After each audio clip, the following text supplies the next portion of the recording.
Welcome back to Talking Stupid.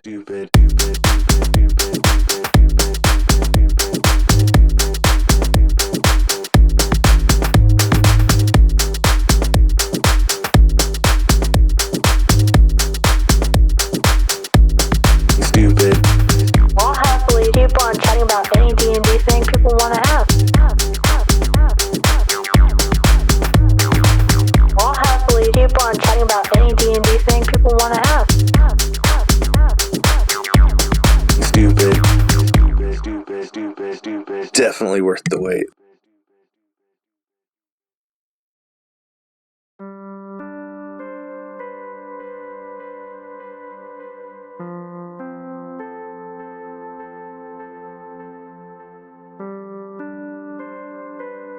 This time on Talking Stupid, we're going to go over a handful of new episodes that have released, episodes 43, 44, 45, and get into some fun hypotheticals and maybe into a few other shenanigans with the crew. Today I'm joined by, wait, everybody quiet. Do you hear that? It's Chainsaw. And next, with his haunting voice, the equivalent of a 2003 pop rock band, we've got Devin Essence. Bop. I think I did it wrong. Yep. Oh. Bop. You just Devin. What? Dang it. Next time on Talking Stupid, Devin will get it right. But I'm supposed to say her name, right?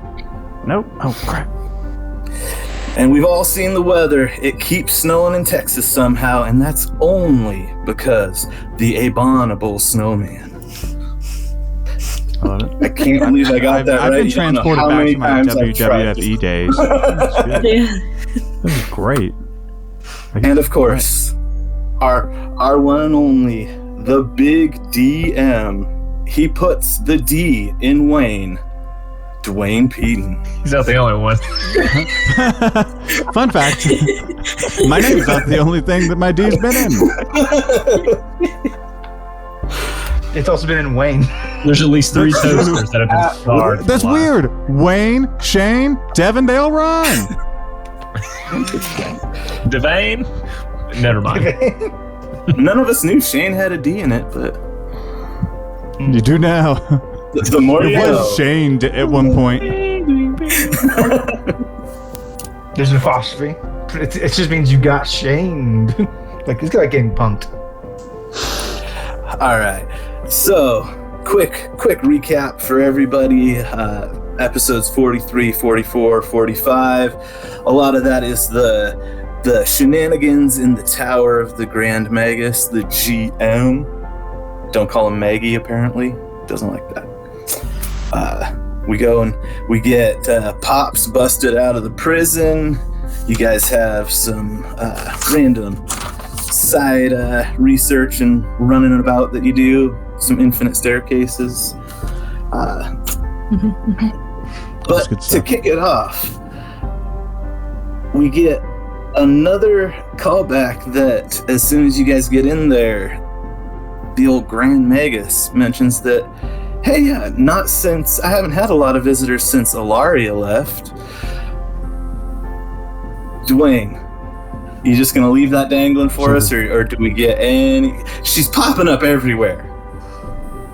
Yeah, she's a real traveler of locations. Yeah, I mean, I don't like spoilers. That's Devin's bag, but I will say it has probably been talked about multiple times that Ilaria is my favorite character. From like C1 and stuff like that, and I genuinely love that character as well. And so, yeah, probably going to see more of her here and there.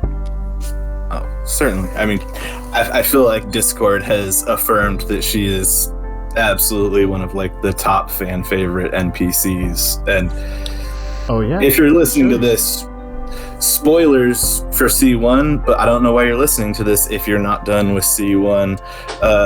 Devin and Shane both consistently get hate death threats when people get to a certain point in that campaign. So. Yeah. Stand by my decisions. Let me just, before we move on, let me just show you something. I opened it up upside down. I have this book, a cortex of sorts. All right, hold on. Do I know how to work books? Nope. I don't. They're made of paper. It's paper, yeah. Paper, yeah. Exactly. But look, Avon made me the cortex of creators and then sketched original drawings. This happened at Never DrawingCon. before seen. It is one of my most prized possessions. The only pieces of paper Dwayne owns. Not even birth certificates or files, Wayne like owns that he birth loves. certificates. They're all PDFs. Yeah. Also, as a fun fact, I sent out a little thing about like top 10 NPCs vibe. From campaign 1, Alaria is actually second. In the Oh, Let me and guess. first is Findle, right? Kendall. Yeah. Of course. Yeah. Yeah, all right. I mean. Ozio Taringa. Not Stan. People come in shouting about Stan all the time. I will tell Taringa's you, that Chiringa bit does not sit in today's culture. Unless we reskin Chiringa to be gender fluid, then we're okay. They always were in my head. Yeah, I feel like that was the underlying. Are you gaslighting me? Just that's how I always looked at it. And I ship Taringa and Stan. Not Stan. Taringa and You don't even know Rowan? who you ship. Carter Spawn. So Spawn, that's right. Yeah. Yeah. It's my only ship in all of Lawful Stupid is Spawn and Taringa. Oh, my only Not even one Steve was. and Eddie? Steve and Eddie, that's not a ship. That's written in the They stars. are. They are. Canonically fucking. I've only ever shipped, Kristoff and Rowan. That's the only ones I've ever. I'm like, oh, Hey, that's a popular ship. it's a good one. It's very true. So then we have a brief instance. All three of you guys kind of split your separate ways to tour the tower. Amon Darling went and, well, didn't go because she was already in the library, but dove through some books. Now I'm spacing the one that you did find. I know you were in search of something that was Feywild, but Dwayne gave you, was it the Cortex? No. I can't remember what book it was that he gave you. Avon? A book. It's a fancy book. It had a name. Yeah, it did. did have a name. Now, whether or not I remember She scrambles that name, for it totally different. quickly. Scribe Avon? You just let me know. That's my bad on notes. Dwayne's looking at it right I'm now. better than that. Yeah, I mean, I have the name offhand. It's fine. Say it. It is Whispers of the Enchanted Grove, A Journey into the Wilds. So I can learn how to traverse the lands, avoid mischievous and nefarious folk, and how to speak with them and talk them out, like to figure out their vibes. That's the general gist. Didn't write down the book name, but I did write what I could do. Hey, that's all that matters. Unexpected question, because I've done this and I've seen other DMs do this. Is that something that with books you would do as well, Dwayne? Is if a player spends time reading it, you give them certain bonuses and perks based on what it was? Yeah, I mean, this is 100% homebrew, kind of like bullshit that I'm doing, but it is the same concept. When I ran a West Marches campaign, you were allowed to get books and learn skills and languages and stuff with enough downtime usage. Yeah, that's kind of what I recall doing. So just curious. Wasn't actually intending that to pop up. But question for Darling is, what if she had that perfect nat 20 roll? What really did she want to find and learn, or was it really just a scavenger hunt to see what you could get? Scavenger hunt. She's nosy. What could she find in the library? If she found anything useful to her, she'll take advantage of it. But just kind of fun to poke around on people, especially Dwayne's beloved character. Like, why not? What's he got in his pockets? Which you're not allowed to take anything, so yeah. Then one of the more interesting things, we had Paul disappear off into some kind of garden-esque topiaries abound of all of the Guardians of Goron framed, and obviously he mentions that there is Atlas, Kristoff, Findle. For the rest of you guys, everybody from Shane, Dwayne, Avon, Devin, who unofficially Guardian of Goron deserves a topiary that didn't get the honorable mention? Like, are you asking? Canonically, there is a list of guardians. Yeah, not canonically. Who do we think gets in your heart? For this should have got an honorary mention. I'm honorable shrub mention. Yeah. All right. Let me think. Let me look at my notes. There's like who's up there the first place. We just did like a rundown. You know what? I know who needs an honorable mention as a Guardian of Goron. Nobody ever gives him the credit where credit is due. It's Edis. Screw that guy. He can eat this, and you can't see what I'm doing right now, but you can imagine. You can imagine. It's a lot of hamburger. It's a lot of weird hamburger motions. I don't think he does it right. Is that a pack of Marlboro stuff in there? He's assembling a Big Mac. Yeah, Carton, but yes. Weird. Carton. But yeah, I told mine. You guys. Yeah. Avon, Devin, Shane. I'm gonna go with Obix. Oh. Look at him trying to get C5 points. Remember when I said Obix was really cool? Give yourself inspiration for C5. I'm just saying. Well, who was more instrumental? And like behind the scenes with the patron campaign and the arcane wars and like the time travel shenanigans. That's true. Permeating That's that true. story. It's true. That's true. Yarg. Oh yeah, Yarg. That's Rip good. Yarg. Rip Yarg. Twice. Yeah, twice. How dare you? All right, Avon. I was kind of a big fan of the Rowdy Rough Boys we had going on. The Rowdy Rough Boys. Lance the Lance Kid. Oh, that's right. Yeah. Oh yeah. Fucking what's his name? I can't think of it either. I know exactly. I can picture the face. I could see it in my head. Was it Doodles? It was Doodle's character, yeah. It was Doodle's character. But I don't remember what the name was. Carter Swan. Oh yeah, that's one. Now that you say that. Then Paul, you end up scoring some Stardust Blossoms. Did you actually ever let Gus know that you grabbed all those flowers for the healing tea? Or is that just hidden in the pockets? It's still in my pockets for sure. You know what? Devin forgot he got those. No, here's what's gonna happen. When we go into this next episode, I'm gonna mention that I left a trail behind me. I don't know how many I got. Boy, I started with one. There's one roughly in the middle, and then there's one at the end. That's helpful. It's a one-way hallway. You can't. No, they're twisted. They want to leave a trail. I didn't say it was gonna be a good trail. I just said it would. Someone's dropped 3 leaves here. Right.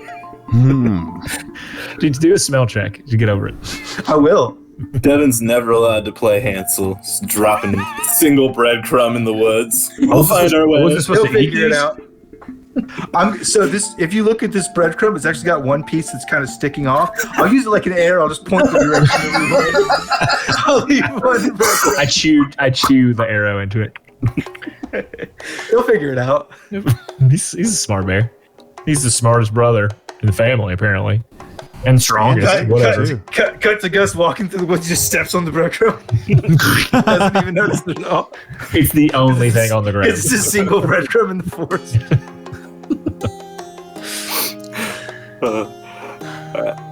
And then we did have the classic Gus in the kitchen moments, whipping up all sorts of things. And Avon, I think this was the most murderous comment that anyone has delivered all season when Shane describes how is it that your soup was like a warm hug from your mother. I actually have like I've leaned on that more than once, and both times Avon has been like, "Shh, we have no idea what that feels like." Like, fuck my butts! Oh, We don't have a mom. I have a surrogate mother in Trifle. Not anymore. She hugged me. She never said anything, but I knew What it. happened to Trifle? She's level 20 canonically. She's so strong. But, and this again falls to my bad notes for you, Shane. But I want to say it was either Tasty Pasty from Discord or Lawful Stupid Fan. But I have a note that they wanted to know with Gus and all of your cooking, is that a passion that you had prior to Gus, or is that something that like developing Gus kind of gave you? Because I don't even know if they're aware, but I know like a couple months back even there was like a session you had where you were like, Mr. I'm making bread daily, weekly. So yeah. It's always been I kind of have gotten into cooking pretty much ever since I got out of the army. So like for 3 years now, I've been pretty much into the home cooking, home baking. We got a garden going. I'm really excited to like get in there and cook with stuff that I grew with my own two hands. But I also really love the concept of like using monsters in RPGs to make stuff like Monster Hunter style. So like Timpure's Tome of Animale was a thing that I did a while back, which is just like a bunch of magical items based on magical creatures, and that same concept evolved into like, okay, well, what if you, instead of taking their skin and making pants, what if you ate them up all nami nami and they made you real strong? yeah. And then we slowly breach into episode 44, where we start to get towards the breakout. What was it? Just the time space in between? Back to you, Shane. The back and forth, because I believe it was your initial idea, and Dwayne pointed it out that we just put the portal right by Dad's cell and scoop him up. And then when the time came, Gus just like heels dug in. No, I'm not going in there. Well, because Gus's plan that he pitched was pull the door up to Dad's prison cell. We reach through, grab, pull them back in. I don't want to set foot in the prison. I'm not going back to jail, bro. Oh, spoilers. Yeah. Back to Have you tasted prison food? No. Burn a memory. No. Burn a James, memory. bro. Yes, burn a memory. Tell me about prison times. right. I will. And how Dad helped you escape. Da-na-na.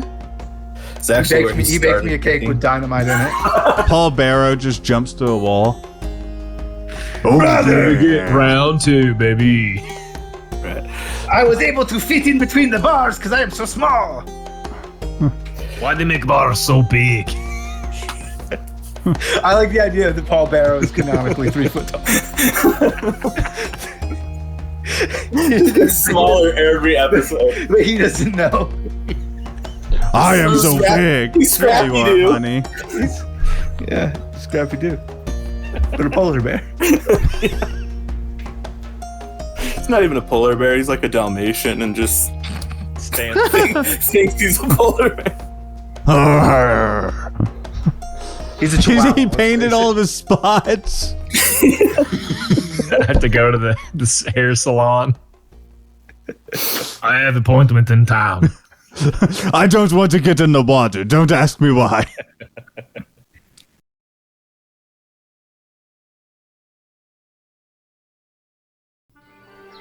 Every RPG player knows that the scariest final boss isn't Tiamat, Vecna, or Orcus. Why? It's none other than scheduling a game, that foul beast. It's no one's fault they can't make it. Tim? So how do we get a game together that is exciting, fresh, and worth exploring? The answer is plainly Roleplay Revolution.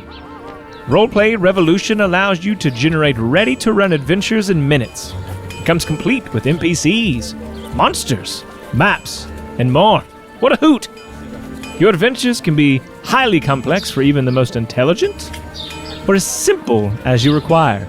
Isn't that right, Timmy? Roleplay Revolution has powerful tools that let you tweak your adventure after initial creation, so don't worry about all those last-minute great ideas that you come up with.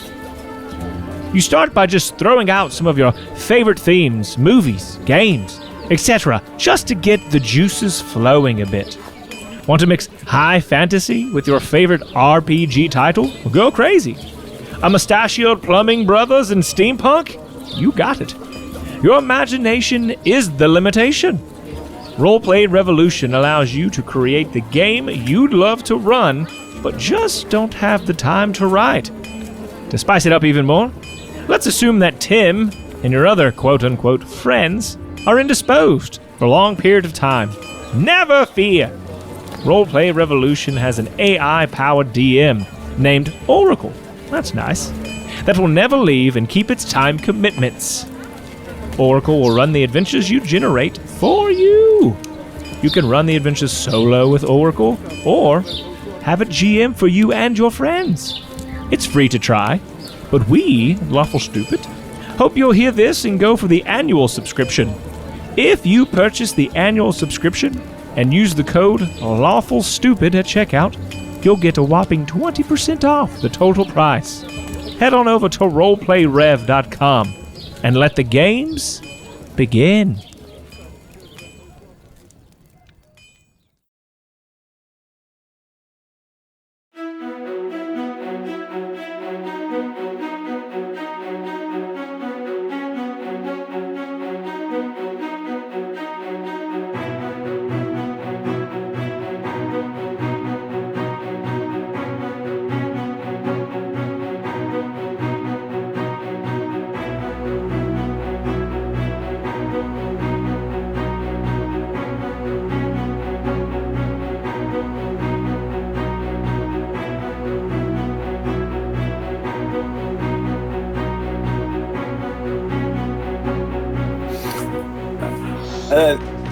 The tension when you guys did get in there, it was pretty palpable. Dwayne painted a pretty solid picture, and then Paul just goes for like the smash and grab, like we're not gonna finesse this boot to the door kind of scenario.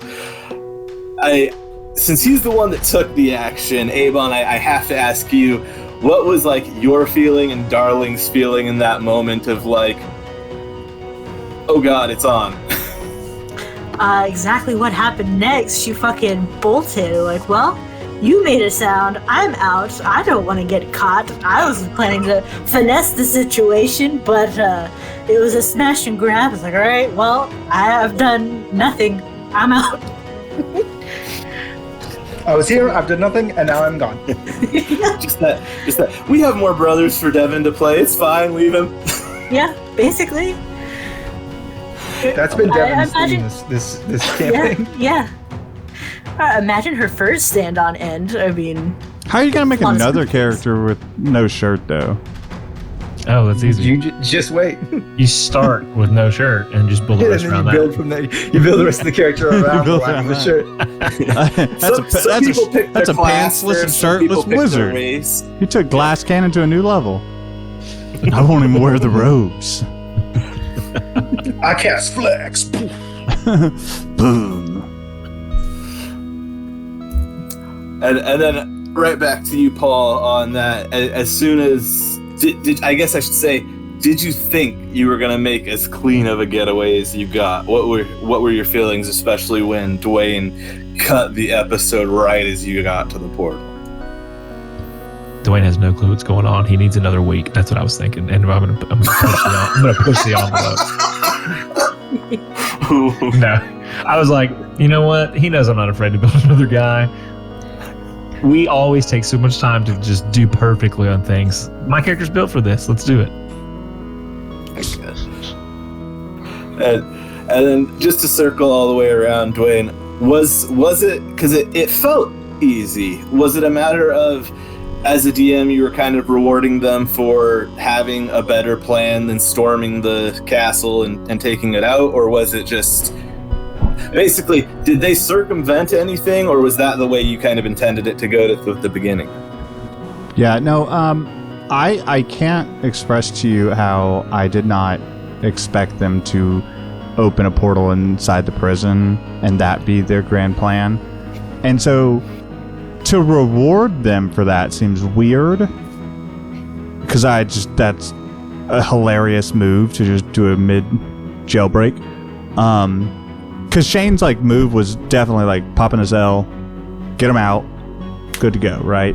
So as a DM, I used the percentage dice to keep them from doing that, right? Like, because his portals aren't perfect. Because otherwise there would have been no tension to build. No drama. Yeah, and then as far as making it easy, I mean, I didn't. They rolled well. I rolled what I heard, or with the percentage dice, and stuff was coming. They just rolled really well on all the things they were doing. Because if Devin would have failed breaking the door open, for instance, well, that would have been more time that they're going to get there.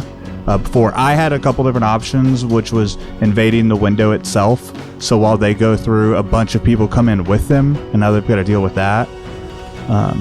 But when I looked at the timer, like, because I'm watching the timer now, I saw we were coming up on episode time, and I was like, that's a perfect place to stop. It's just dramatic. I guess that's kind of how I see it. Is, you know, I didn't mean to reward them, but, you know, good rolls, fair plan. Yeah. I know some DMs that are like, no, I planned an encounter. You're getting it no matter what. Nah, I don't give a shit. I will make more stuff to go around, and I'm honest when I don't have enough content. I think I had to do that a couple weeks ago, where I was like, I need more time to plan. And since we're kind of on the subject of Devin's sacrificial characters, I think it was meant in jest, but since he asked, Tasty Pasty posted, how many of your characters, Devin, are you going to let Dwayne murder before you find purpose? I think we're there now. I think as many as it takes. Perhaps maybe is where we're at. I don't know, man. I really like Paul, and I hope that he survives. But I think I've gotten used. So C1, I would have been. I don't know if I were to say on the podcast, they're like, Alice is dead, but I don't know. I hadn't really played, didn't have a good experience, you know. And then C2 was harder, and then C3 we had sort of a taste of that with like Dwayne and Shane being okay with characters dying if it happened. We went through turmoil. I was not okay. I wanted those characters to stay just as they were. I had to beg Devin to end Lucian's life. I was like, no, the dice are the neutral arbiter, and they ended my life. We had some times talking, like behind the scenes. Well, and even right after that episode, we were immediately talking about it. Uh-huh. Yeah, so me coming around and being like, hey, I'm just playing the game like now how the boys have intended, and Avon, I guess, has played before too, where sometimes it happens, and good stories don't always have just happy endings necessarily. And we end episode 44 with you guys all jumping into level 8. I know you already gave your highlights, but is there anything you guys want to shout out that you're excited about, or just wait till it shows? I made a choice with Gus to take the tough feat because I do want him to live forever. So I think that's my line in the sand. Like, I'll give my guy a bunch more hit points so that he makes it through. ASI, no, he's putting on some weight, so he's even bigger than Paul now. Well, I also already have plus 5 HP in my wisdom, and I'm a druid. Right? Yeah. It's called effective HP, baby. You know what I will say that none of them mentioned when they were talking about their level up is they have access to a new memory. Yes. Well, I'll never forget. Avon and Devin do. Shane's already committed that we're getting a prison episode. Yes, That's true. Prison tat time. Shane starts the next episode when I say, "Gus, this reminds me." I'd like to use a flashback. I didn't even say anything. I just no need. Last time on Lawful Stupid. Yeah, I'd like to use a flashback. And just talks for 40 minutes about prison, the schedules. He became a chef there. It's how he decided when he got out. But he had to go through the laundry duty and Yeah, he then started at the bottom, and the mail. license plate and mail before he could work his way up to kitchen. Then he had But to once fight. they He had got to do me a in there- kitchen competition to become head chef. It's kind of like the Great Bake Off, but like, what can you hide in your cake? Yeah. No, it was a whole thing. I taught the prisoners how to love again.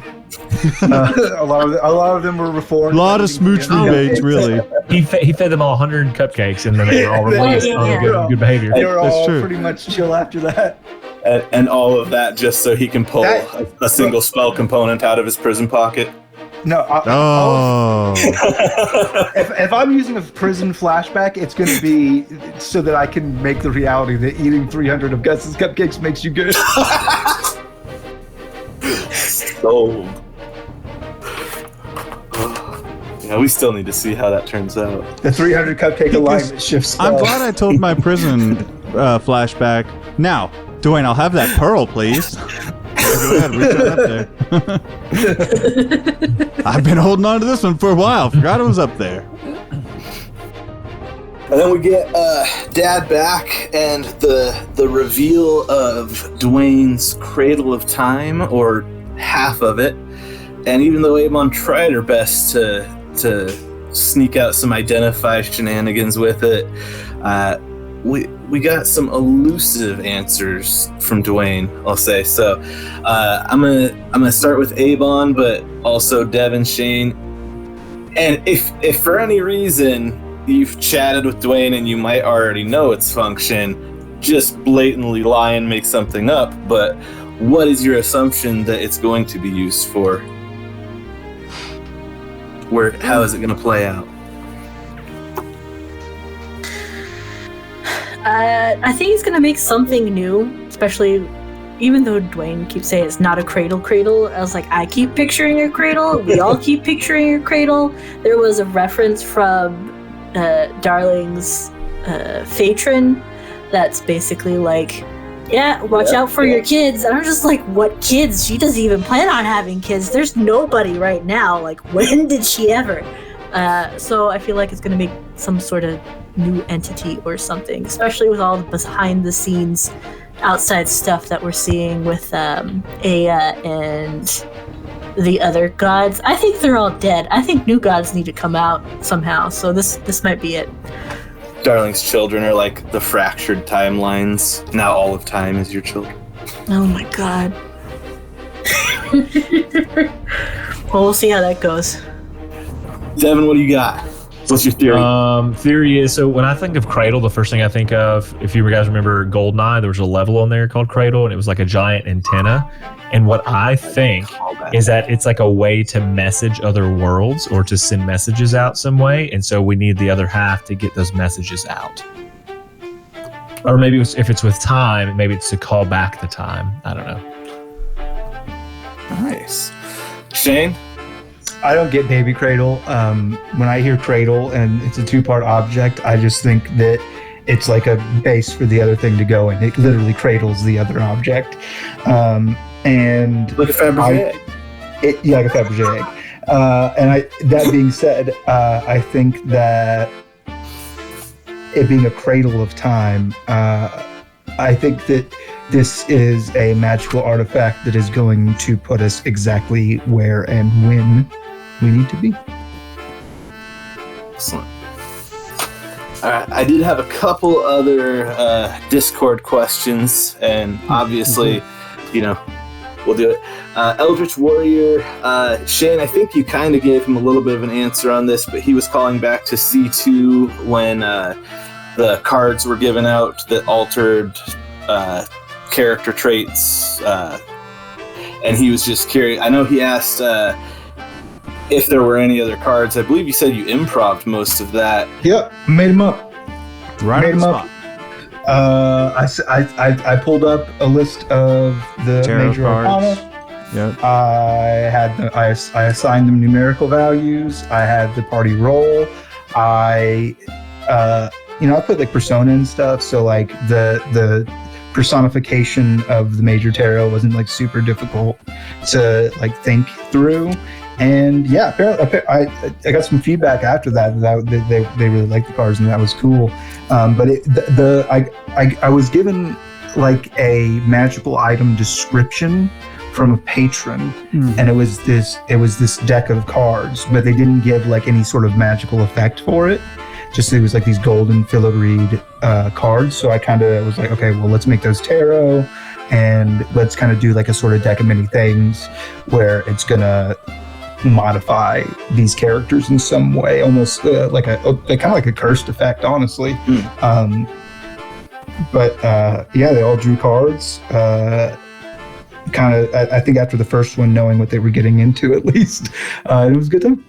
I made it up. I make everything up. Hell yeah.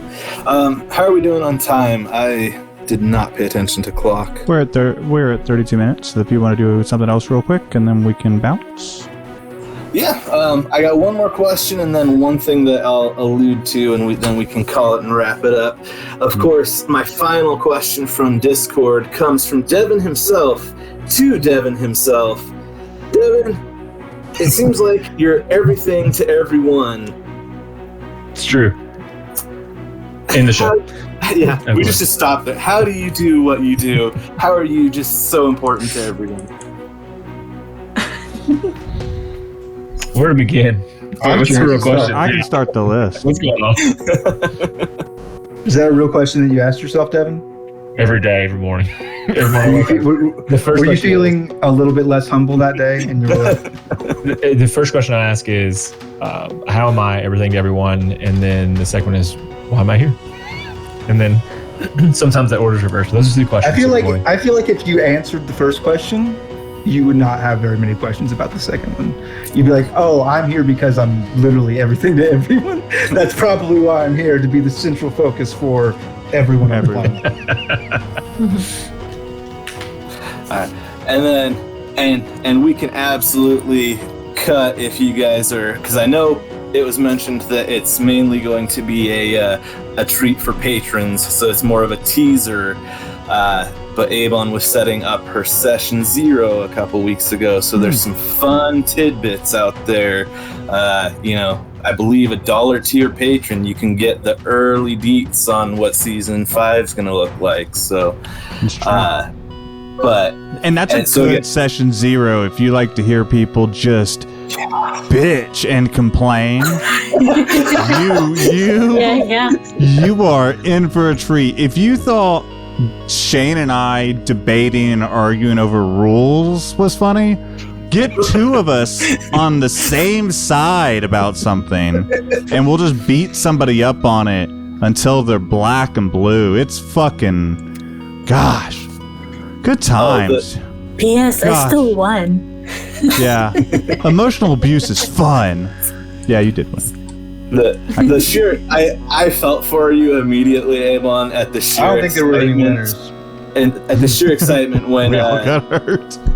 We all because this is you guys mentioned the first time that the 3 of you boys will be playing together. Oh, yeah. Previously, That's one of you's always had to DM. That's So, right. So I don't. It'll be a lot of Shane and I going, no, Devin, no. I think this is, I mean, a little bit. I don't want to say anything too specific because I know that the timing of things is not exactly lining up.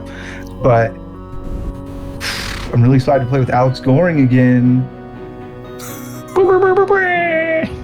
We're playing shuffleboard next weekend. No. Judge, stop. We're cutting it like 10 seconds before that. Let's just end the episode there. Playing excited to play. But yeah, I don't want to dive through it. I think it's a fun thing to tease for being Patreon tier stuff. But is there anything that you guys, as just to get people salivating, that you want to say that you took away from the sessions? Well, there's a question in chat from Imagineer that I just saw, and I'm gonna, if you want to tackle that one real quick, since he's listening live. Absolutely. Except for, nope, I didn't have my messages. Oh, they loaded. They're taking a minute. All right, so we've got a question from Imagineer versus Gaming. He's asking Dwayne, is the metronome similar to the inspiration in Warehouse 13, where if Darling were to die, Tuk Tuk would subsequently die, as well as their fates would be intertwined? So, yeah, I gotta tell you that what I remembered about that artifact from the show Warehouse 13, which is real good if you haven't watched it, especially if you liked Eureka, both good sci-fi shows. I thought that the purpose of their metronome was that you could revive somebody or keep somebody alive with that, as long as a metronome was ticking. I guess I forgot that it was like an additional life. What I did was basically tie, like, that metronome had to be ticking and it had to be near Tuk Tuk to some degree, which is why, like, when he started to walk away from her, there was issues. But I mean, that's all in the past. You know what I mean? Literally. So you can imagine what happened. Oh, Tuk Tuk. He lived to the ripe old age of 17 and a half. 18 for podcast purposes. 18 for podcast purposes. Perfect. All right, Zebra, wrap it up. Oof. That's the last thing that I had going. Crap, what were we doing? Gotcha. You're talking about session 0. We're ending the episode, the Talking Super episode. So yeah, here's the outro. As Zebra always says, it hurts in the morning. Mine too. See someone! Get help! Get better! Love you, bye! Bye. Stupid. We'll happily keep on chatting about any D&D thing people want to have. We'll happily keep on chatting about any D&D thing people want to have. Stupid. Definitely worth the wait.